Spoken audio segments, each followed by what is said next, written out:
Hello, everybody. Welcome to our episode of WandaVision for Cult of Comics. I'm your host, Tyler. This is my co-host team, Sean. Hello. Hello. Josh, hello. Hi. How you guys doing? Not too bad. Not too bad. Excellent, excellent. Welcome, guys, gals, non-binary pals, to this very special first special episode of Cult of Comics featuring WandaVision, where we're going to cover episodes 1, possibly 2, and talk about some of the things that have been going on with it.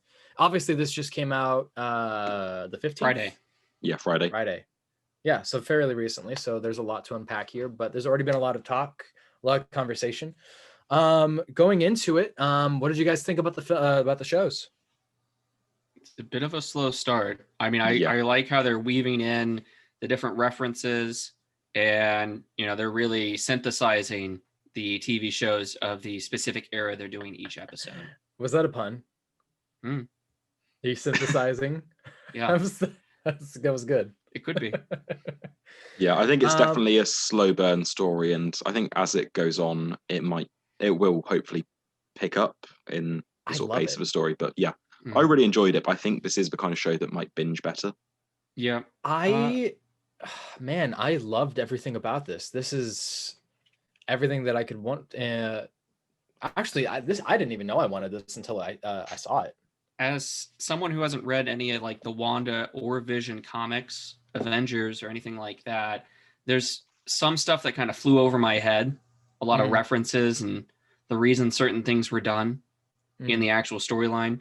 Yeah. But having watched all of like the Marvel movies and some of the TV shows, I was able to grasp a lot of the stuff. This has made me want to go and read Tom King's Vision run now.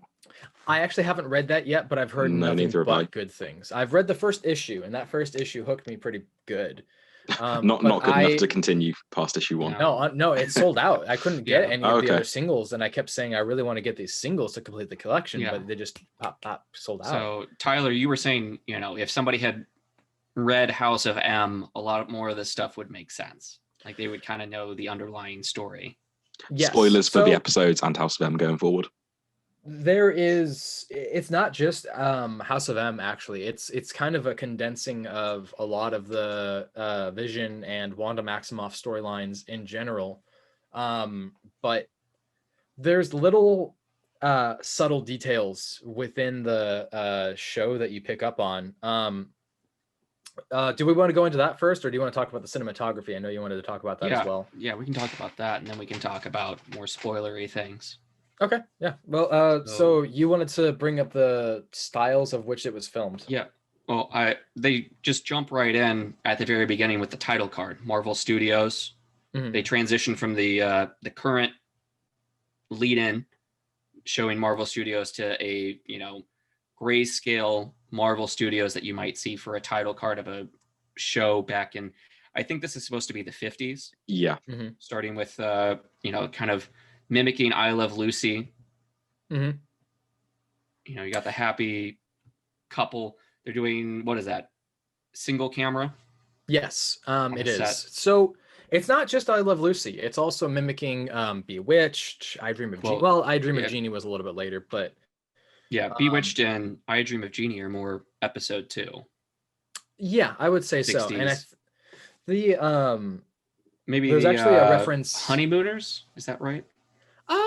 Yeah, I could see that because of the shots in the kitchen and everything. But this feels like it's, when you think about the 1950s and love stories for shows like this, I mean, the ideal, like the characterization is it's the ideal home with a family that's either getting started or has existed, and wacky hijinks are going to ensue. But the setting is like the perfect structure.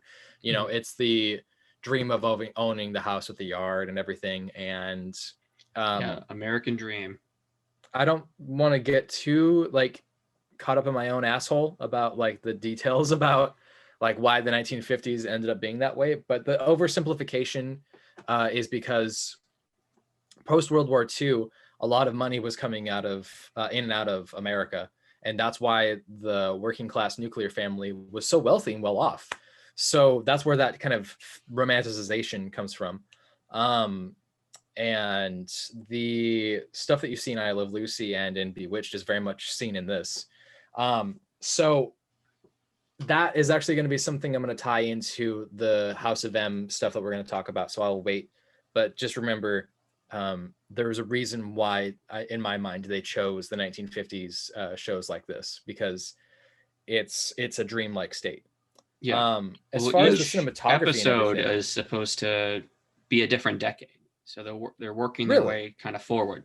Like the first episode 2 was kind of 60s. Yeah, they moved from the 50s to the 60s. Episode 3 looks like they're moving into the 70s when they got color vision. Really?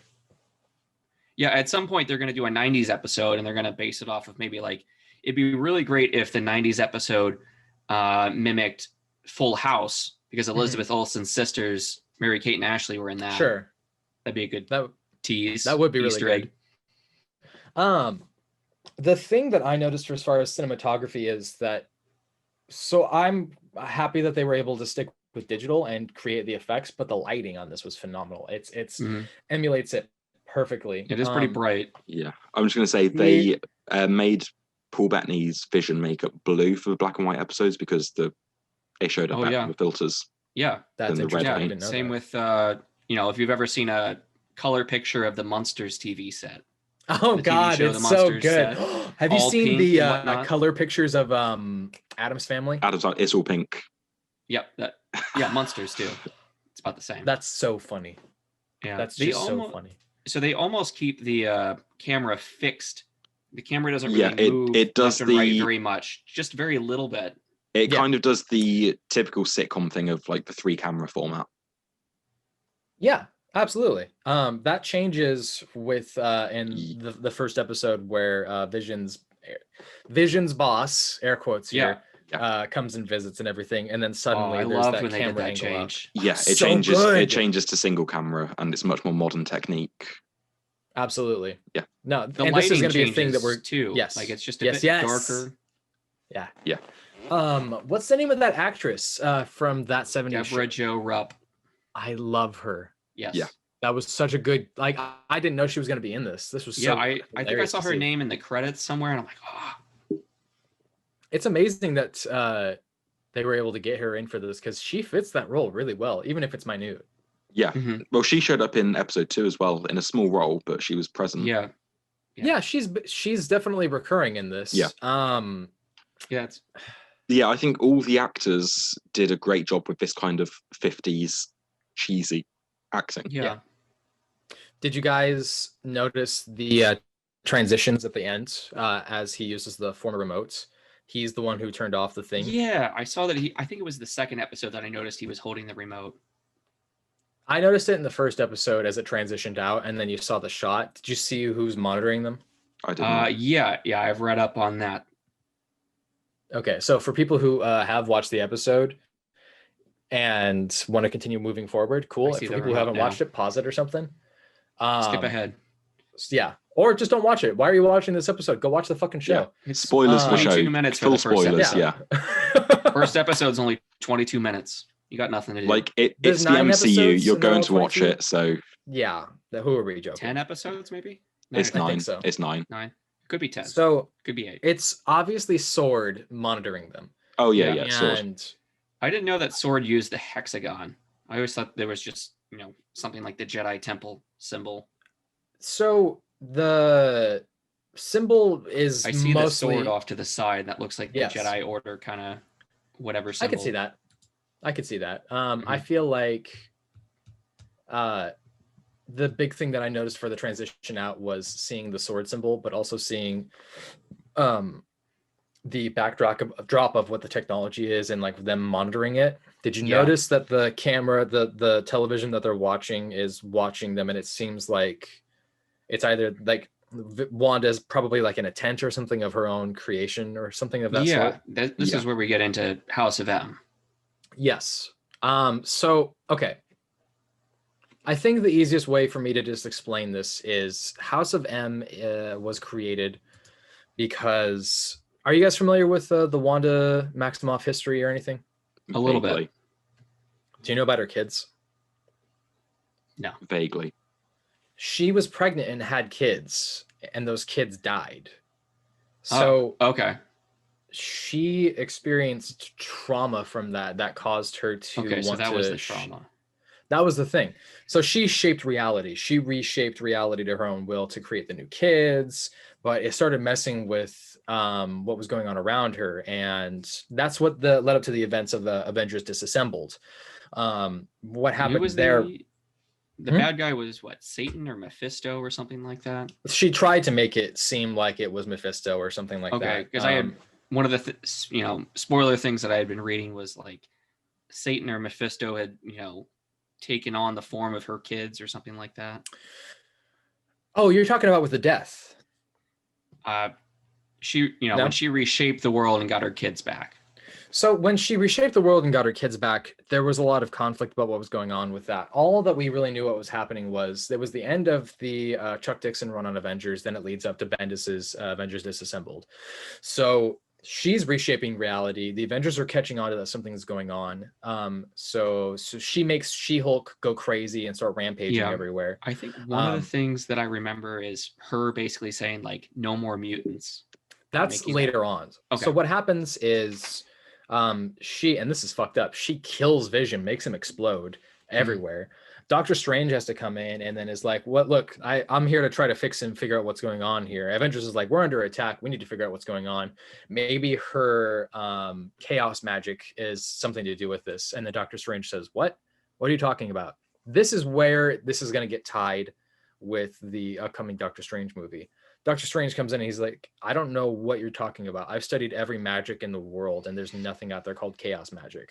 So then everyone goes, oh, click. It's Wanda. Something's happened here. So Charles Xavier comes in with Magneto and they try to talk to her. She's gone full crazy. She escapes. Or sorry, she doesn't escape. She gets taken away for a little bit, lives off in her own little world. They're going to try to like recover her mentally. Then that leads into New Avengers with the disassembling of the original lineup of the Avengers. Fast forward, when we lead up to House of M, Magneto visits her and is saying, stop trying to change reality. Stop warping the world around you. You're making things harder for us. You're making it harder for yourself. And she's sitting there coddling her children that are not really there. There's this conflict that happens between her and the Avengers. And then she creates a world where every single person is a mutant. Right. So it's a new reality, a new vision of the world where every person there has some sort of different abilities. And if you aren't a mutant, it's typically pretty taboo. This leads into some side stories that I'm a really big fan of, one of which was the discovery that Peter Parker is not a mutant and therefore a fraud. He goes insane and becomes both Spider-Man and Green Goblin. But with the conflict of what's going on, there are some characters who do have a memory of what it was like outside of this world of mutants. They call it House of M because it's the house of Magneto. He's the one who's been basically leading up, and also Maximoff for the last like normal continuity is the father of Wanda Maximoff. Absolutely. Well, so that was changed recently because of the Rick Remender run, and also at I think it was Secret Origins. Yeah. But I think that's going to get retconned, so they can just be like, no, they're mutants. It's fine. Yeah. Whenever they can start saying the word mutant. Yeah. What happens in the Fallout is when Wanda says no more mutants, and that's when I think 95% of the mutant population goes away. It's not that they die, it's that their powers disappear. Yeah. People like Iceman lose their powers, and now there's this small collection of mutants that are left over, and the X-Men are trying to build a world from there. Yeah. It's a good way to introduce some new mutants to start off. That's what people are talking about. Obviously, with the whittle it all down. The trailer that came out, there's a part in the trailer where she's causing a bottle of wine to pour into a glass, and it says in French, House of M something. Misery. That was this episode. That was the first episode. Yeah. So at the dinner. Okay, so we're back to the first hint that WandaVision. Yes. Yeah, there are a lot of hints in this episode and in the next episode that, she's kind of forming the reality around her. Absolutely. Vision is controlling it to some extent, but it's because in her memories and her, people that she's met are when the boss is choking, it's like Vision's waiting for an order. As soon as she's like, "Go, Vision, help him," that's when he snaps into action. They're all kind absolutely. of held Did in you place. also notice that when they were having that conversation, she looked confused, but they had Vision facing away, so there was no description in his face. Yeah, that was a choice. Yeah, I thought it was kind of odd that you know what, I don't know what her character name is, but you know, Deborah Jo Rupp, as soon as you know they save the boss from choking, she like almost fast forwards, like she eats the entire meal like real quick while he's, you know, standing back up and recovering. Like he's like, oh, okay, well, time to go. And she's just been like shoveling the food into her mouth. Like, oh, I got to eat all this food. It was Mr. and Mrs. Hart. That's right. the only name we've got for them thus far. Sure. Yeah. Okay. So the Wanda's memories that are being integrated into the show, into the reality.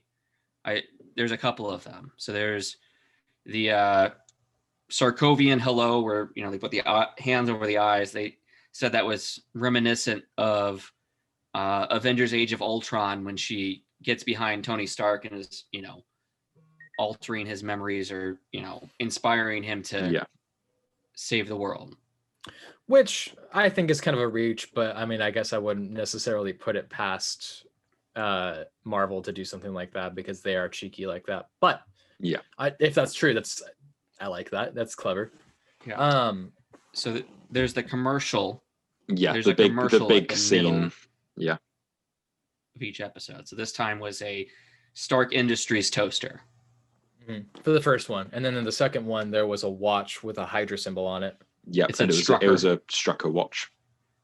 So these are all also connected to Wanda.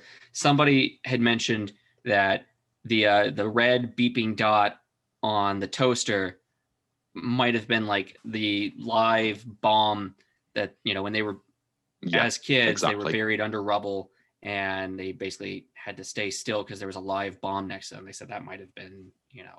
Yeah, because someone pointed out that the red light's beeping and it's like amping up as if it's going to do something, and then it just happens. Interesting.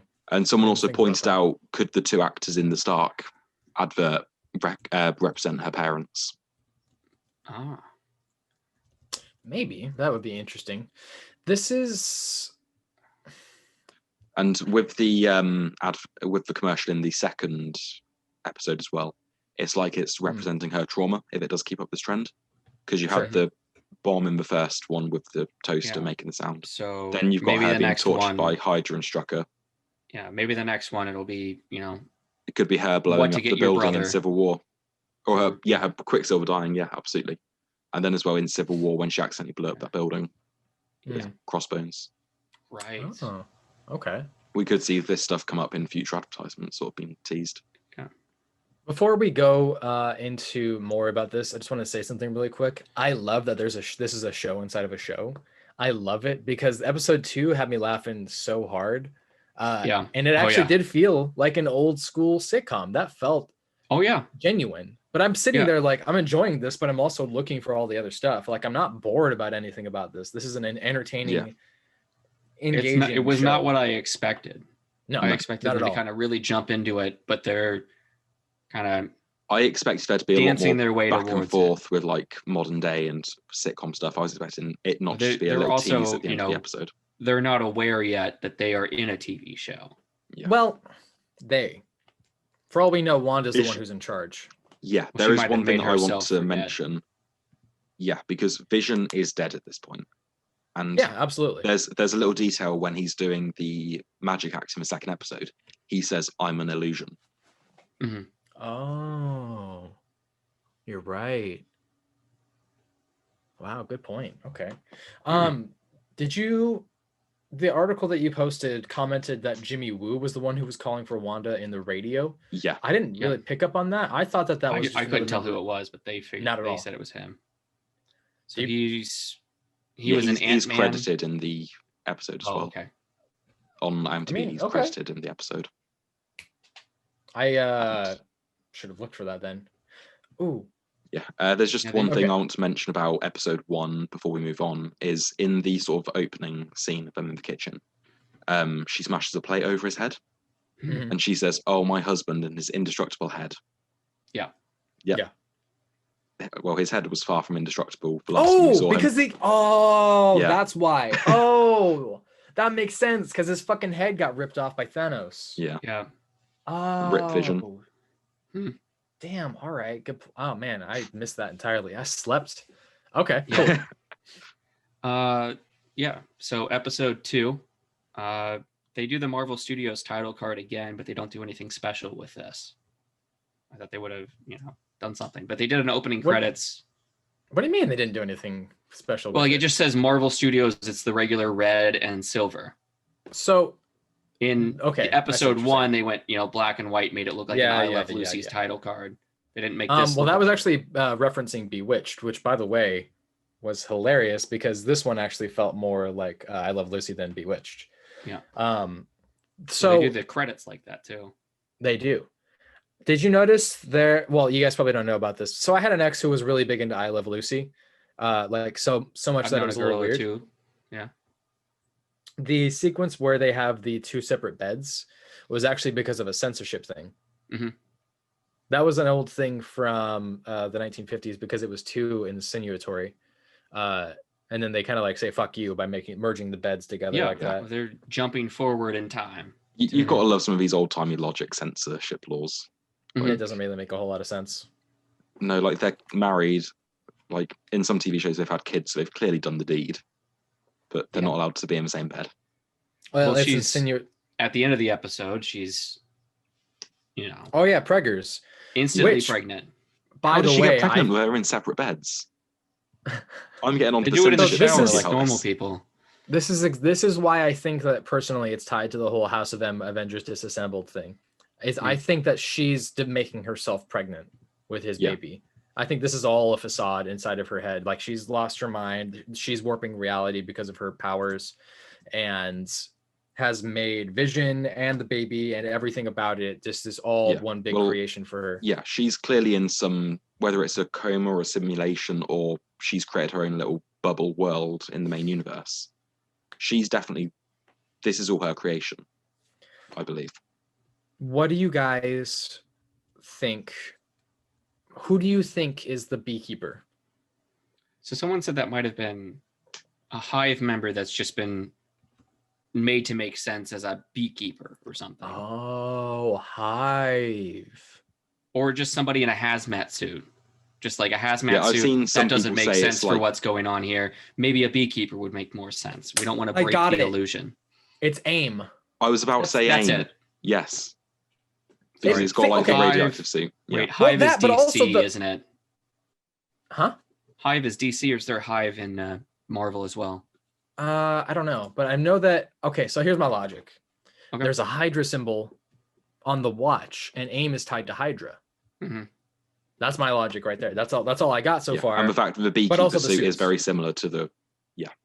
Yeah. That would make sense. Who was in charge of AIM? In the MCU, it was Aldrich Killian in Iron Man 3. Oh yeah, AIM was referenced in Iron Man 3. That wouldn't make sense to bring him into this. Yeah.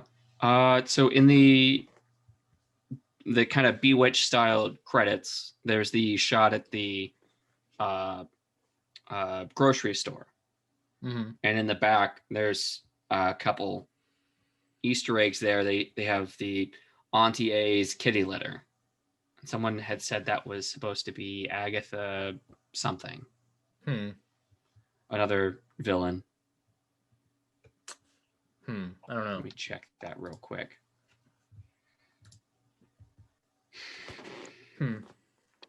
So what do you think? Do you think this is actually going to be a lead up to the whole like mutants thing, or do you think that that's kind of a far-fetched stretch?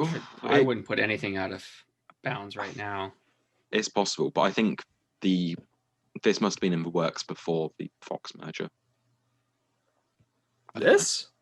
Yeah, I think so. I don't know. The MCU's planned out pretty far in advance.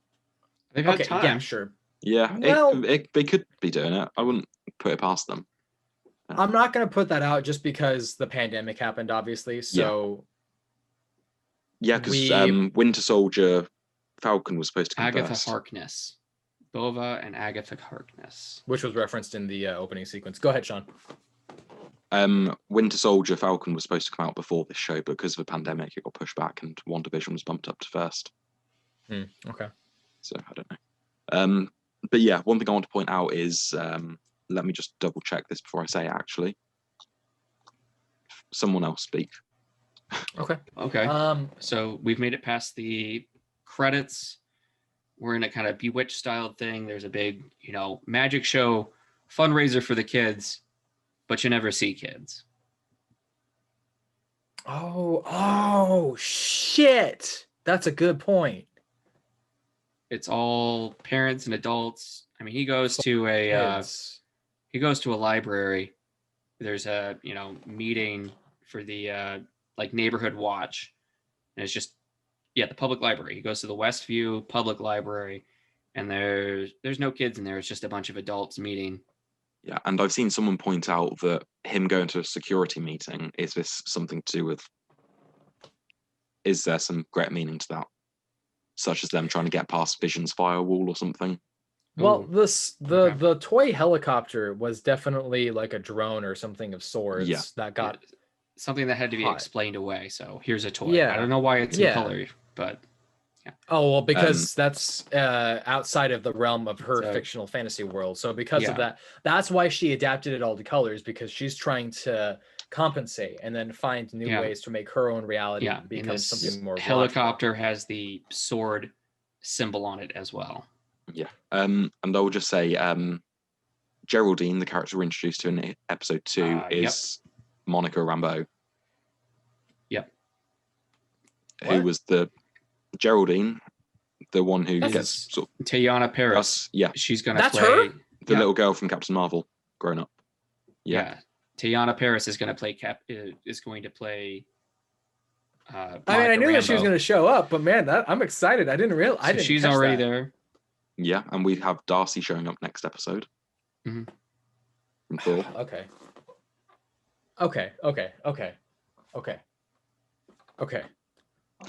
Ty's freaking out now. It's okay. Okay. I just get really excited about this stuff. I can't help it. Just breathe. It's okay.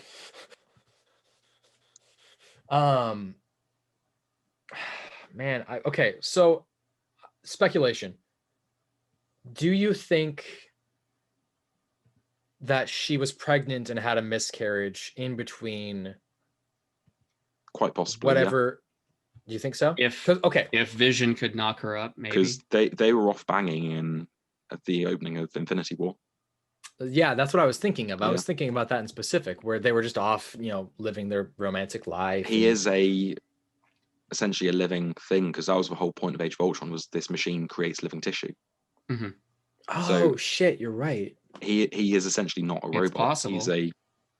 He's a clone based. Well, he's a life form. Yeah, he's a biological robot. So it's possible he could have reproductive parts. Maybe. They're gonna have kids anyway. They're, shoehorning that in for the next episode. They're gonna be like, "You guys have kids now. Good luck." So we already know that Sam Jackson's going to be coming back for one of the Disney Plus shows. So do you think he's going to show up in this since Sword's here? It's possible, because that was what they were teasing in Far From Home. Yeah. All right. Yeah, I do just want to say. That's the only thing I can think of. So. Paul Bettany's acting after he swallowed the chewing gum really did make me laugh. Yeah, he was hamming it up to the extreme. Just what would happen if the husband had to do a whole show drunk? Yeah, and it's just so. That's what I'm saying. This show is really funny. And he introduced his friend. He was like, "This is my good friend Sherbert." And his friend stood up and he was like, "Herbert, hello." It was so good. So he makes him draw a card out, and it's the last card in the deck. Even though it was pushed to the middle somewhere, it found its way to the bottom of the deck. Yeah. That's my card. Well, fine. Here you go. Yes. Yeah, that whole scene was great. And it did make me laugh when Wanda was using her real magic to make the other stuff seem fake. It was so good. That guy who was like, "But that was my piano." Yeah. That was my grandmother's piano. And that one guy that's just kind of the laughing stock every episode, apparently. Did you guys It's his catch mustache. the How I Met Your Mother reference? Go on. No. You know, in How I Met Your Mother, Robin's workmate Patrice, who she's always like, "Shut up, Patrice." Oh yeah.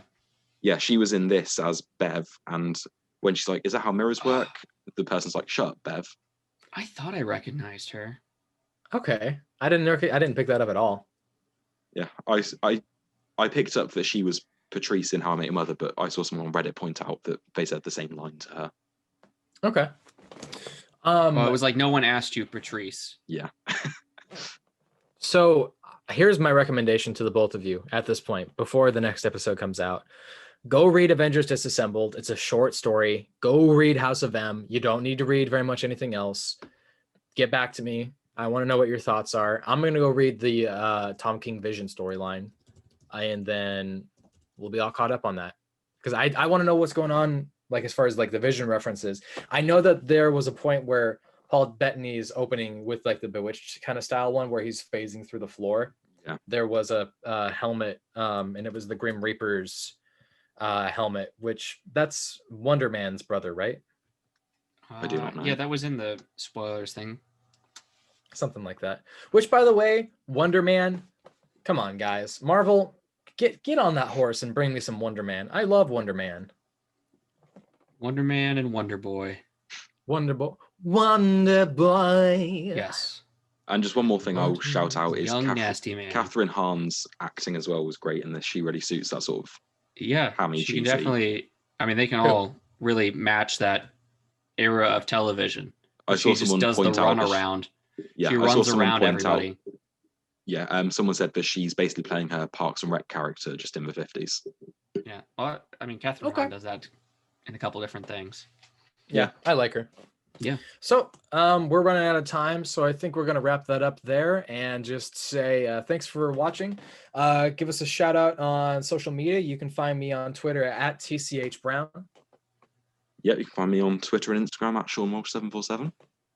You can find me on the subreddit that may or may not exist. He's a man of mystery when it comes to social media. Yeah. He has no online presence at all. No, not really. I mean, he's just, I don't even know your last name, man. Who are you? Who knows what it could be? It's just a question mark. Just who even knows? On his birth certificate, passport, everything, there's just a question mark there. Josh? Josh? I'm changing your nickname to Josh. That's all it's going to be from now on. Great. Thanks for watching. Give us a follow on Spotify, Google Podcast, Apple Podcast. Give us a like, give us a share, and give us $1 when you can. We want your money. Money. Thanks for watching. Anything else we want to add, guys? Stay tuned for next week's episode. Stay tuned posting for a next week's review. episode. Yep. Take care, guys. Peace out. All hail. All hail.